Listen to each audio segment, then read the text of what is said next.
ಇದು ನೋಡಿ, ಇದು ಒಂದೆಲಗ ಸೊಪ್ಪು ಅಂತಾರೆ ಅಥವಾ ಕೈಯಂಗನ ಸೊಪ್ಪು ಅಂತಾರೆ. ಇನ್ನೂ ಬೇರೆ ಬೇರೆ ಕಡೆ ಬೇರೆ ಬೇರೆ ರೀತಿ ಕರೀತಾರೆ ಅನ್ಕೋತೀನಿ. ಸೊ ತುಂಬ ಹೆಲ್ತ್ ಬೆನಿಫಿಟ್ಸ್ ಇರುವಂತಹ ಸೊಪ್ಪಿದು. ಯಾರಿಗೆ ಅರ್ಧಲೆ ನೋವಿದೆ, ಯಾರಿಗೆ ಶೀತ ಕೆಮ್ಮು ಆಗ್ತಾ ಇರುತ್ತೆ, ಯಾರಿಗೆ ಡ್ಯಾಂಡ್ರಫ್ ಪ್ರಾಬ್ಲಮ್ ಇದೆ, ಯಾರಿಗೆ ಹೇರ್ ಫಾಲ್ ಆಗ್ತಾ ಇರುತ್ತೆ, ಕಣ್ಣಿನ ಪ್ರಾಬ್ಲಮ್ ಯಾರಿಗಿರುತ್ತೆ, ಶುಗರು ಬಿ ಪಿ ಯಾರಿಗಿರುತ್ತೆ, ಅವರೆಲ್ಲರೂ ಕೂಡ ಈ ಸೊಪ್ಪನ್ನು ಯೂಸ್ ಮಾಡಿಕೊಂಡ್ರೆ ತುಂಬ ಅಂದರೆ ತುಂಬ ಒಳ್ಳೆಯದು. ಹೆಲ್ತ್ ಬೆನಿಫಿಟ್ಸ್ ತುಂಬ ಜಾಸ್ತಿ ಇದೆ ಈ ಸೊಪ್ಪಲ್ಲಿ. ಹಾಗೆ ಮಕ್ಕಳು ಬ್ರೈನ್ ಡೆವಲಪ್ಮೆಂಟ್ಗೂ ಕೂಡ ಈ ಸೊಪ್ಪು ತುಂಬ ಅಂದರೆ ತುಂಬ ಒಳ್ಳೆಯದು. ಬುದ್ಧಿನ ಚುರುಕು ಮಾಡುತ್ತೆ.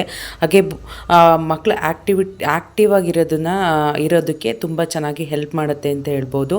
ತುಂಬ ಅಂದರೆ ದೊಡ್ಡವ್ರಿಗೂ ಕೂಡ ತುಂಬ ಒಳ್ಳೆಯದು, ಮತ್ತು ಸಣ್ಣ ಮಕ್ಕಳಿಗೂ ಕೂಡ ತುಂಬ ಒಳ್ಳೆಯದು. ಇದು ಹಳ್ಳಿ ಸೈಡಲ್ಲಿ ಜಾಸ್ತಿ ಸಿಗುತ್ತೆ, ಸಿಟಿನಲ್ಲಿ ಸಿಗೋದು ಸ್ವಲ್ಪ ಕಮ್ಮಿ. ಇದು ಕೆರೆಗಳಲ್ಲಿ ಜಾಸ್ತಿ ಸಿಗುತ್ತೆ. ಎಲ್ಲಿ ನೀರಿನ ಅಂಶ ತೇವಾಂಶ ಜಾಸ್ತಿ ಇರುತ್ತೋ ಆ ಪ್ಲೇಸಲ್ಲಿ ಇದು ತುಂಬ ಜಾಸ್ತಿ ಸಿಗುತ್ತೆ. ಸೊ ನಾವು ಇದರಿಂದ ಒಂದು ಚಟ್ನಿನ ಮಾಡ್ಕೊಳ್ಳೋಣ. ಎಲ್ಲದಕ್ಕೂ ಯೂಸ್ ಮಾಡ್ಕೋಬೋದು ಈ ಚಟ್ನಿನ. ನೀವು ಒಂದು ಪಾತ್ರೆಗೆ ನೀರು ಹಾಕಿ ಬೇಯಕ್ಕೆ ಇಡೋಣ. ಈ ಬೇಯಿಸಿರುವಂತಹ ನೀರನ್ನು ಕೂಡ ನೀವು ಚೆಲ್ಲಬಾರ್ದು. ಏನಕ್ಕೆ ಅಂದರೆ ಅದರಲ್ಲಿರುವಂಥ ಕಂಟೆಂಟು ಕೂಡ ಆ ನೀರಲ್ಲೇ ಇರುತ್ತೆ. ಸೊ ಬೆಂದಿರುವಂತಹ ಸೊಪ್ಪನ್ನ ನಾವು ಒಂದು ಜಾರ್ಗೆ ಹಾಕ್ಕೋಬೇಕು. ಜಾರ್ಗೆ ಹಾಕ್ಕೊಂಡು ನೋಡಿ, ಇಲ್ಲಿ ತೋರಿಸ್ತಾ ಇದ್ದೀನಲ್ವ, ಒಂದು ಜಾರ್ಗೆ ಹಾಕ್ಕೊಂಡು ಅದಕ್ಕೆ ಬೇಕಾಗಿರುವಂಥ ಅಚ್ಕಾರದ ಪುಡಿ, ಜೀರಿಗೆ, ಬೆಳ್ಳುಳ್ಳಿ ಹಾಗೆ ತೆಂಗಿನಕಾಯಿ ತುರಿನ ಹಾಕ್ಕೊಂಡು ಗ್ರೈಂಡ್ ಮಾಡ್ಕೋಬೇಕು. ನೀವು ತರಿಯಾಗಿ ಬೇಕಾದರೂ ರುಬ್ಕೋಬೋದು ಅಥವಾ ನುಣ್ಣಗೆ ಬೇಕಾದರೂ ರುಬ್ಕೋಬೋದು. ನಿಮಗೆ ಹೇಗಿಷ್ಟನೋ ಹಾಗೆ ನೀವು ರುಬ್ಕೋಬೋದು.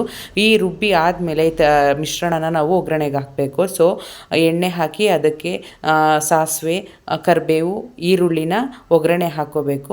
ಚೆನ್ನಾಗಿರುತ್ತೆ.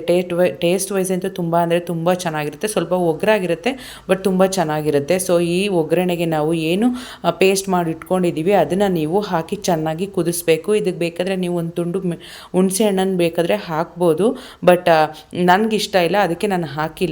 ಹುಣಸೆಹಣ್ಣು ಹಾಕಿದ್ರೆ ಇನ್ನೂ ತುಂಬ ಚೆನ್ನಾಗಿ ಟೇಸ್ಟ್ ಬರುತ್ತೆ. ಸ್ವಲ್ಪ ಟ್ಯಾಂಗಿಯಾಗಿ ಅನಿಸುತ್ತೆ. ಸೊ ಟೇಸ್ಟ್ ವೈಸ್ ತುಂಬ ಚೆನ್ನಾಗಂತ ಅನಿಸುತ್ತೆ ಹುಣಸೆಹಣ್ಣು ಹಾಕಿದ್ರೂ. ಸೊ ನೋಡಿ, ಈಗ ರೆಡಿ ಆಯಿತು. ನಿಮಗೆ ಎಷ್ಟು ಬೇಕಷ್ಟು ಉಪ್ಪನ್ನು ನೀವು ಸೇರಿಸ್ಕೋಬೋದು. ಈ ಥರ ಸುತ್ತಕ್ಕೂ ಕೂಡ ಏನು ಎಣ್ಣೆ ಬಿಟ್ಕೊಂಡಿದ್ರೆ ಅದು ರೆಡಿಯಾಗಿದೆ ಅಂತ. ನೀವು ಬಿಸಿ ಅನ್ನಕ್ಕೆ ತುಪ್ಪ ಹಾಕ್ಕೊಂಡು ಬೇಕಾದರೂ ತಿನ್ಬೋದು, ಅಥವಾ ಚಪಾತಿ, ದೋಸೆ, ಇಡ್ಲಿ, ಪೂರಿ ಎಲ್ಲದಕ್ಕೂ ಕೂಡ ನೀವು ಯೂಸ್ ಮಾಡ್ಕೋಬೋದು. ಇದನ್ನು ಫ್ರಿಜ್ಜಲ್ಲಿ ಬೇಕಾದರೆ ನೀವು ಸ್ಟೋರ್ ಮಾಡಿ ಇಟ್ಕೋಬೋದು. ಸ್ವಲ್ಪ ದಿನ ಇರುತ್ತೆ, ಒಂದು ವಾರ. ಸೊ ಈ ವಿಡಿಯೋ ನಿಮಗೆ ಇಷ್ಟ ಆಗಿದ್ರೆ ಲೈಕ್ ಮಾಡಿ, ಕಮೆಂಟ್ ಮಾಡಿ, ಶೇರ್ ಮಾಡಿ, ಹಾಗೆ ಸಬ್ಸ್ಕ್ರೈಬ್